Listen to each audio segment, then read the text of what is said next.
We are Life Church Livonia.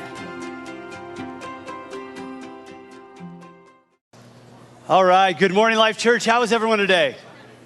Are you guys dried off yet? It's a little damp. I'm actually really excited that it's raining, so we need it for things to grow. So hey, if we haven't met, my name is Brian. I'm the pastor here at Life Church Livonia. I'm so glad you're here. And if you are new to our church, I would love to meet you.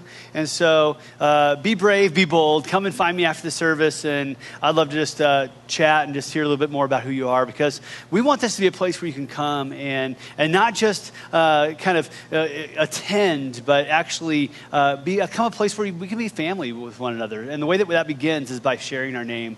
And so let's make sure we do that after the service. And you picked a good day to come, because we are starting a brand new series today called How to Walk on Water. And so after the service, we're going to have a kiddie pool set up in the lobby. Anyone who wants to learn how to walk on water, we're going to have lessons, and that would be fantastic. It's not going to happen, but that would be great, wouldn't it? Then I think our church attendance would go up if we had actual water walking lessons in the lobby. And so if it worked, our attendance would go down if we did it every week and it didn't work, and everyone's just like wading through. It becomes just a big bathtub. So hey, we're just really excited about an opportunity to explore what does it mean to have faith. What is faith? And so I want to start by just kind of highlighting something for us that I think is super interesting about our culture. And it's about the things we celebrate. What is it that we celebrate? There are certain things that are really easy to cheer on, to celebrate, to give applause to. And especially things like when I go to a track meet and my kids are running. My son was in 8th grade this year. He ran track. And when he would run and do the 400, I would cheer the whole time because I was excited about what was happening. And especially when it was a close match, and I'm like thinking he might win, and I'm just cheering. I'm excited. I'm celebrating that victory, right? Or the attempt at a victory. We celebrate picture what it looks like to be in a room at a political rally on election night when their candidate wins. You know, they always show that on TV. They're like, we're going to go to so-and-so's base camp so they've been campaigning for this individual for the entire last 9 months. Now they've just won. They're the governor, or they're the senator, or the city council person, and everyone's just celebrating their victory, right? There's all these different things that we celebrate in our life. Or maybe you don't care about politics, you're not into sports, but maybe for you it's Oscar night. And that in Oscar night, where you're celebrating that you're actor, I don't think that people who are really into Oscar night celebrate quite the same way that I celebrated a track meet or a football game. But I believe you're celebrating inside, okay? I see it in you. And so the things we celebrate, I think they highlight for us what we value. When we celebrate something, it shows that we value it. And that's why I celebrate my son's track meet. That's why if you're really into movies, that's why you celebrate the Oscars. That's why we celebrate what we value. And that's why certain political rallies, people really value that. They celebrate it. But what about the things that we don't celebrate? Where is the celebration for the dad and the husband who just found out that he was laid off from his job at the factory, and as he leaves the factory on his final day of work, not knowing where his next paycheck comes, chooses to have faith that God will provide for his family despite his circumstances? Where are the people cheering for that guy? What about the young woman that maybe she wakes up in the hospital room and she has been tragically injured in an accident that she doesn't even remember? And instead of cursing God in that moment, she chooses to place her faith in God and say, God, I trust you in the midst of this. I trust you with my life in the midst of this. Where are the people cheering for them? Where are the individuals cheering for people of solid, quiet faith in God that pushes them through, drags them through, holds them through life's difficult moments? The answer is right here. This is the place where those kind of people get celebrated. All throughout the pages of the Bible, where we see God's faithful people living real life, struggling through difficult things, who are celebrated because they hold tight to something, and that something they hold tight to is God. In the midst of every storm of life, we see it over and over and over again, because the Bible applauds people of faith. And we see it more clearly than any other place in a letter that we find in the New Testament. It's the book of Hebrews. And in Hebrews chapter 11, the author spends an entire chapter cheering on people who had great faith. And I think it's really interesting to look at those people and to look at the individuals who were cheered on and ask some questions about who they are and why they made the list. So we want to start there today as we begin this whole series on what it looks like to have faith, what it looks like to be a people who have faith that allows us to walk on water. So let's jump into Hebrews chapter 11.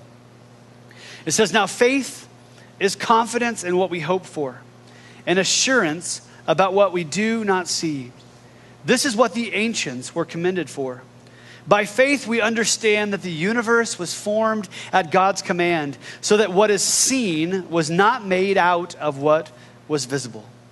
And then what they do after that is they start by saying, let me help you understand what faith is. That faith is this confidence in what we hope for, and assurance about what we do not see. And even the creation of the very world is something that doesn't make sense always to us, because what was made that is now visible was made out of something that wasn't visible prior to that. And we're thinking, man, I don't even understand. And then what happens is the author goes on and he says, I want to make a list for you of people that we should be cheering for. People whose faith is something we can model our lives after. He talks about Abel and Enoch and Noah and Abraham and Sarah and Isaac and Jacob and Joseph and Moses. And there's even a prostitute on the list named Rahab. This list of faith-filled people and the different things they did. And then he goes on in verse 32, he says, "And what more shall I say?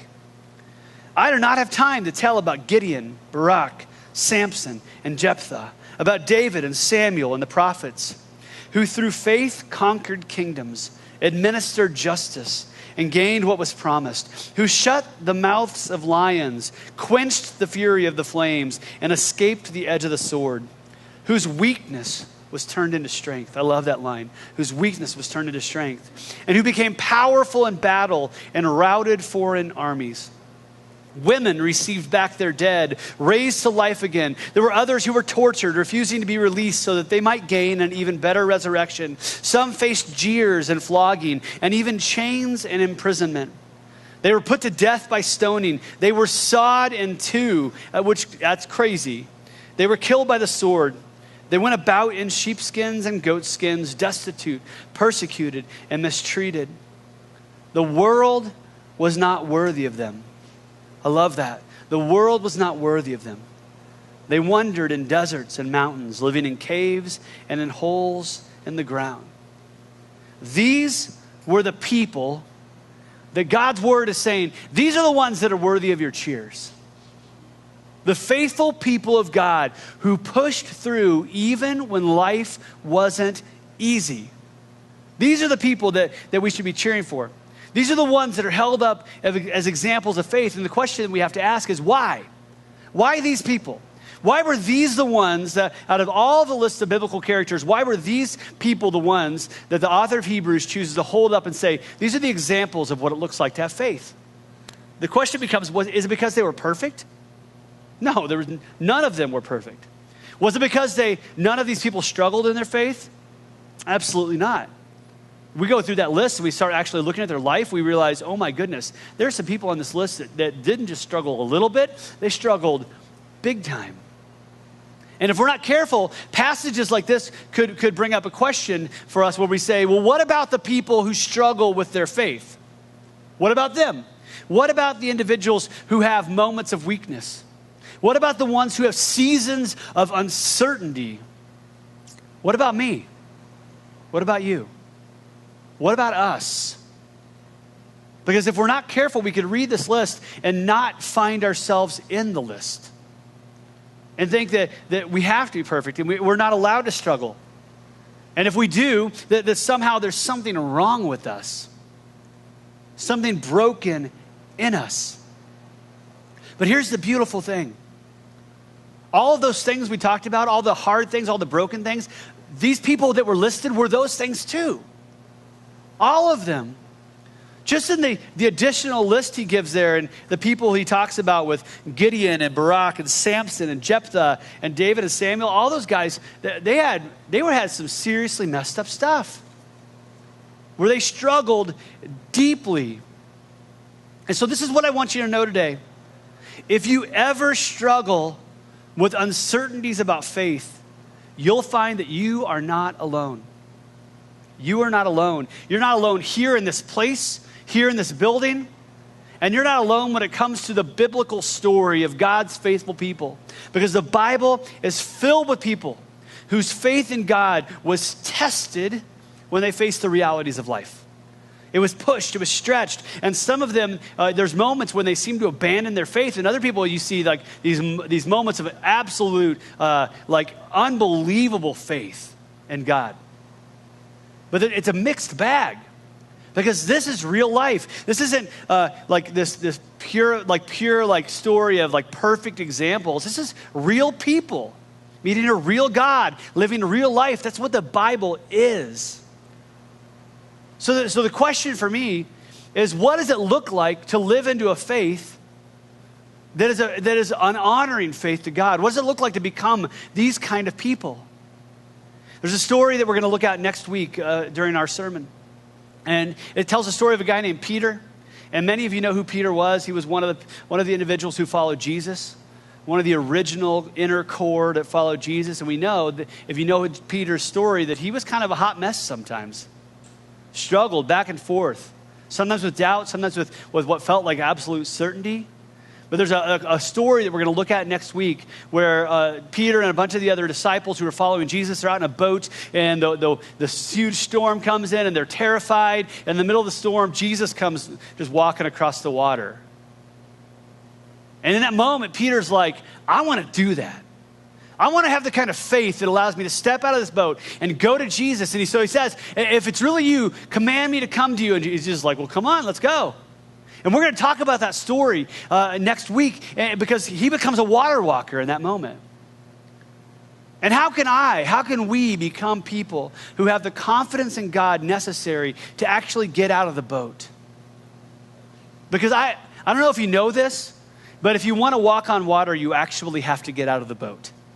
It's the way it works.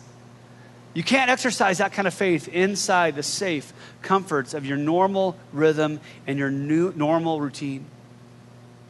So I want to look at that over the next few weeks and ask the question, how can we learn to become a people of faith whose confidence in God goes beyond the normal, whose confidence in God goes beyond conditional circumstances and time-limited expressions of faith in God? How can we move into a place of unshakable trust in our amazing God? I want to know how to walk on water. And I think it starts with an important first step. And that first step that I think is so important is answering the question, what do we even mean when we say the word faith? What does that even mean? What does that mean here in this context in a Christian community at Life Church Livonia? Because the reality is that I really think that the word faith and the understanding of what faith is in our culture, especially here in America, faith has a huge public relations issue, a huge PR issue. Because the word faith and the people that are attached to the word faith have become associated with a lot of really bad, harmful ideas. And honestly, in a lot of circles, it no longer carries the deep, rich, beautiful connotations that you find in Scripture. It no longer matches up with what we historically have believed it to be. And what's happened in our culture is that we've created this distorted understanding of faith that paints a picture of individuals who are faithful, that says that any person who has faith in God is actually an unthinking, irrational person who's trusting in something that doesn't make any sense. That's the picture that gets painted of people who have faith. But it's so far from the truth. It is so far from the truth. When our culture paints a picture of individuals who have faith and says, those individuals are just weak, and faith is a crutch they lean on because they're weak people. It's not true. You look through Scripture, you read about these people of faith, and they were anything but weak. I look out at you and I see people here who have rock solid faith that maybe it's gone up and down, but I look at you and I'm like, those people are not weak individuals. They're strong, and their confidence in God is strong. The scriptures, as we read the Bible, what we see is that God doesn't call people to him or to some truth about him without first revealing himself to those people or providing tests for the validity of what he's calling them into believing. God doesn't say, come and believe in me and just do it blindly. He says, come and follow me, come and believe in me. And by the way, I'm going to show you that what I'm asking you to believe is actually true. Over and over again, we see it in scriptures. We see prophecies fulfilled. We see what happens when God has a public manifestation of his power. Sometimes it was in a miracle of healing, or maybe in other ways that God showed his power in that moment. We see it even in the physical manifestation of Jesus. God says, I'm not just going to ask you to believe in something that doesn't make sense. I'm going to ask you to believe in something and invite you into a relationship with me, and then I'm going to show you that confidence in me, faith in me, is the appropriate response to that invitation. It's not an unthinking, irrational faith. It's deeply rooted in public demonstrations of God's amazing power. And so as we look back into the history, we're going to get deep for a moment, okay? Anyone up for a Latin lesson? One person, I knew it, right? So we're going to jump in and talk about how did some of our Christian, forefathers, how did they kind of make sense of what faith was? And I think it kind of gives us a rubric that's helpful for today. What is faith? And so the first thing is notitia, knowledge. The second is a census, or agreement. And the third is fiducia, or commitment, trust. So I want to make it really simple, because I don't know if you're like me, but I need like Latin for dummies, okay? Because I am not an expert in Latin, but I think as we kind of dig into this, it starts to make a lot of sense. And it helps us understand what faith is. Notitia, this refers to the content of our faith. It's the things that, if we were to write down what it is we believe in, what it is we have faith in, these are the things that would be on that list. Things that we can come to know. I could memorize the list. I could read about it in a document or in a series of books. Notitia is the content or knowledge of our faith. And then it moves on to a census, which is, it was where we get the word assent or agreement with. That I move from not just knowing something, but actually agreeing that it's true.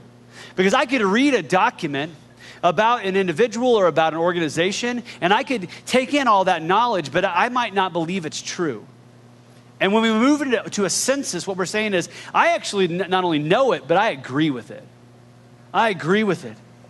And the final step, what they would say in our journey of faith, is fiducia, which this is commitment to. It's not simply, I know what the facts are, I agree with what those facts are. It's now saying, I'm going to live my life in light of that reality. I'm going to commit myself to it. I'm going to trust that it's true. I'm going to prove that trust with my life. And what the ancient fathers of our faith would say is that notitia and a census aren't enough. But it's a process we're invited into. Actually, in James chapter 2, it's talking about people who have knowledge of Jesus and who agree with that knowledge, but they actually don't follow Jesus. And the example that the writer in James chapter 2 gives is he says, so a good thing that you have knowledge of Jesus. It's a good thing you believe in Jesus, but guess what? Even the demons get that far. Hardcore. Even demons acknowledge that the truth that God is real. They agree that it's real, but they don't follow him.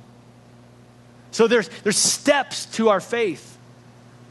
Grasping the content, agreeing with it, and then committing our lives to it. And what I've seen happen in the church over and over again is that depending on where you grew up or what church you went to, we overemphasize one or the other of these different types of faith.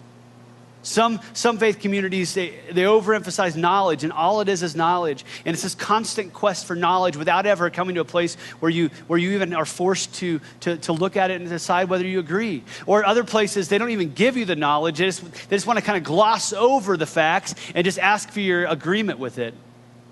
And still other places, it's this idea of commitment, that we commit your life to Jesus, but you're like, I have no idea what I'm committing myself to. So I believe that when we get a balanced approach with knowledge, an agreement with that knowledge, and a commitment to live it out, we become a powerhouse of faith. And in that way, what happens is that faith becomes a growing confidence in the reality of God that is expressed through a commitment to that reality even when life is hard. That's a lot of words. I'm going to read it again. Faith is a growing confidence. It means that you're not always 100% there. Faith is a growing confidence in the reality of God that is then expressed through a commitment to that reality even when life is hard. This is what faith is. But most of us struggle to be there on the regular. Not all of us can say that, man, nailing it, winning at this. And the hard thing is that the church has not always done a good job of even creating a safe place to let people express where they are. Because when it comes to our faith in God, we believe that in order for our faith to be genuine, we have to be at 100% confidence about it. And in order for our faith to be genuine, we have to be at 100% certain about all of the knowledge that is laid out before us about who God is. We have to be 100% certain about every single thing we read in the pages of our Bible. And here's the problem with that, is that we don't apply that equation to our faith in any other area of our life. No matter whether you're religious or not, you have faith in things. No matter what you look like, or whether you've ever come to church before, or whether you ever come again, you have faith in different things in your life. Here's the example I'll give you. I have faith in my car. I got a new to me car recently, and part of the reason I got a new to me car is that I was starting to lose confidence or faith in the old one, right? I wasn't sure, I was like, if you asked me today, will your car start tomorrow? I would say, yeah, I'm pretty sure my car will start tomorrow. 2 months ago, before I got the newer to me car, I was like, I'm not sure if it'll start tomorrow. My confidence has gone up, but it's still not at 100%. It's not, but it's enough to believe. It's enough that I'm not laying in bed at night worrying about whether or not my car will start tomorrow.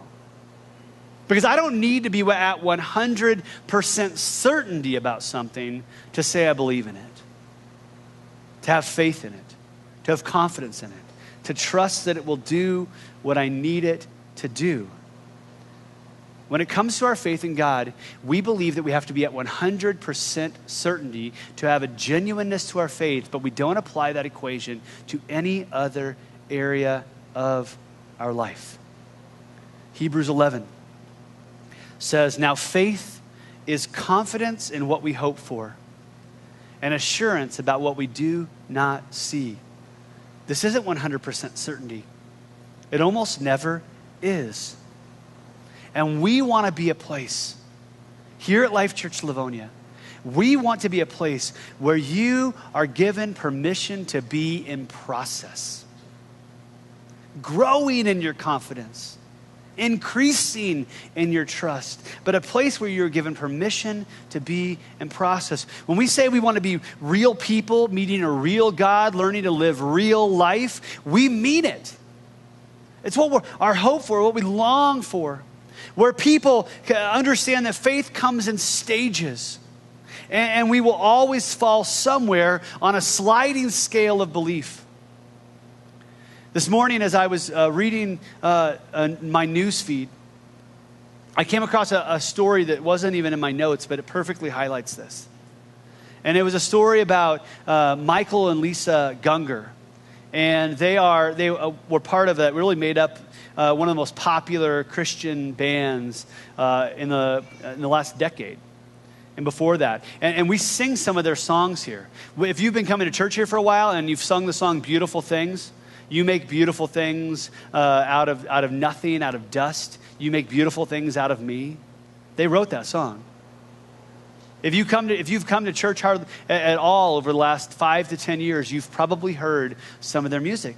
And as I was reading the story about them this morning, what I saw was a story of a couple who were in process, and that the church didn't allow to be in process.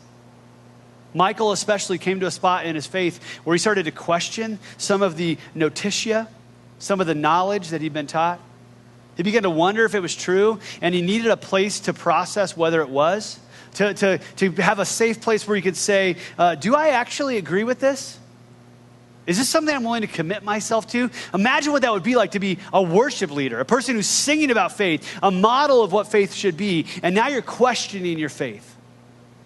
And the thing that breaks my heart about that story is that the church that he was a part of didn't give him room to do that. They kicked him out.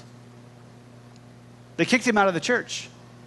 Now, I understand that in order to be a Christian, you don't want a Christian leader. You wouldn't want me as your pastor to stand up here and say, I'm just not really sure anymore. I get that. But what would it look like to no longer highlight someone as a leader of the faith, but still give them a space to process? To invite them into a place where they could be growing in their confidence, where they could be invited into a place where they could ask questions even when those questions are hard. I want to be that place. I want to be that place for you. So what I want you to do is I want you to imagine a sliding scale from 0 to 100. And that scale, it's a meter of your trust or confidence in something. Your faith that whatever it is you're talking about is true, is believable. And from 0 to about 49, those are the people that fall into the disbelief category. And once you cross over to 51 to 100%, now you're starting to get over into the I believe that category. And so we're going to go back to the question that we used at the very beginning of the message. What about the Tigers? What if I told you that I believe that the Tigers were going to win the World Series next year, and then I ask you to place yourself on that sliding scale from 0 to 100 about whether or not you believe that that is true? Where would you find yourself in that scale? Someone in first service was like a 2. Other people were like, I'm on a -10. Can you be negative on that scale? Because I don't believe it's possible. Most people aren't that low on the scale. Some people are in the middle and they just don't even care, right? But there's a sliding scale of belief about that statement. And so the thing about it is this, is what would it take, let's say when it comes to the Tigers winning the World Series, that right now you're at a 10 out of 100 in your belief that they could win it next year. What would it take to move you from 10 to 20? Some new pitchers? What would it take to move you from 20 to 30? Some people that when they get up to bat, they don't leave everyone stranded on base. They actually score. What would it take to get you from 40 to 60? Would it be new coaching? New management of the team? I don't know what it would take. But I know that there are steps we could take to grow your confidence in that statement and the truth, the validity of that statement. You can move from 10 to 20 and 20 to 30 and 50 to 80. It's a process. It's a process that when it comes to our faith, I want to invite you into it.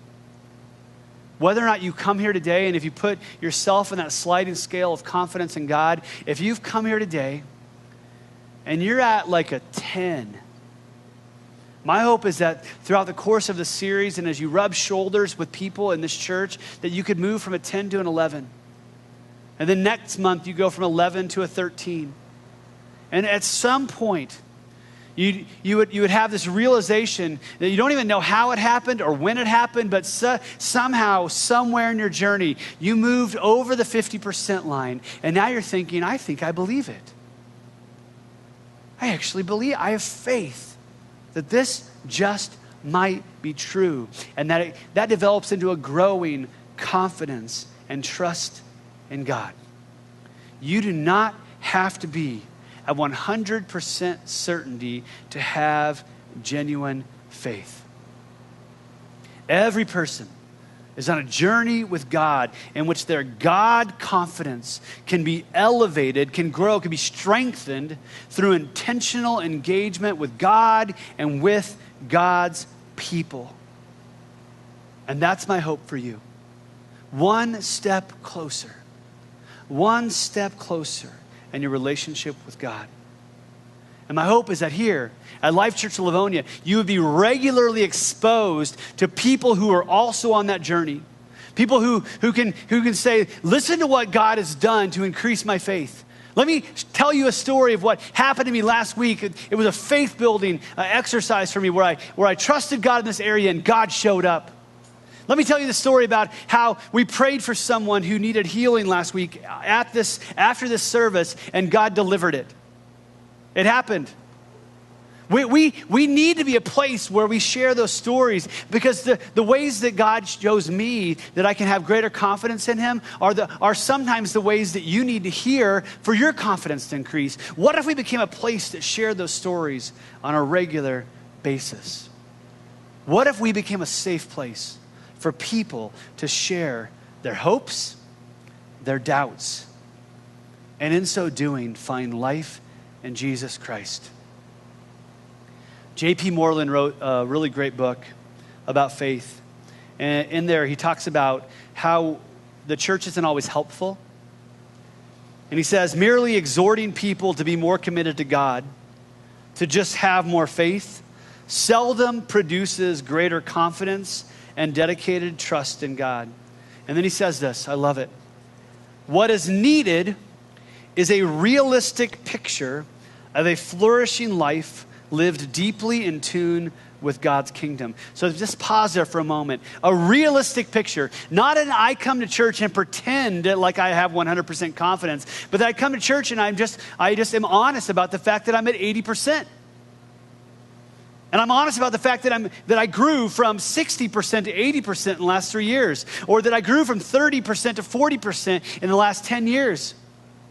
What is needed is a realistic picture of a flourishing life lived deeply in tune with God's kingdom, a life that is so utterly compelling that failure to exercise greater commitment to life in that kingdom will feel like a foolish, tragic, missed opportunity for entering into something truly dramatic and desirable.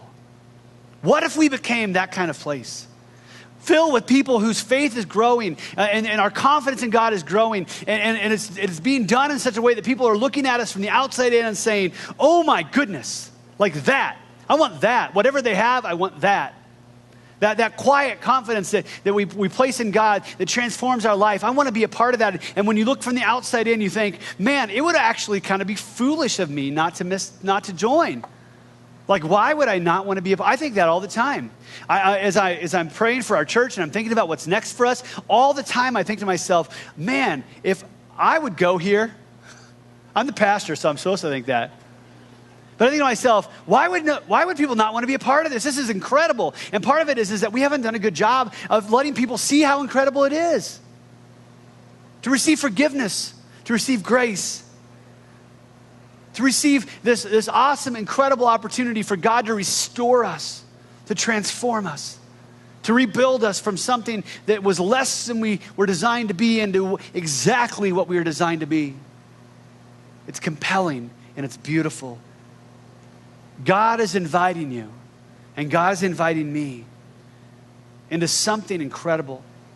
It's not blind, it's not unthinking, it's not irrational. It's rooted and established in an invitation from God that he says, come and follow me. And as you follow me, I'm going to show you why I'm worth following. Come and follow me and see what all the fuss is about. See what it looks like to have whole life transformation. See what it looks like to be set free from unforgiveness. See what it looks like for your relationships to be transformed from what they were to what they should and could be. Come and follow me.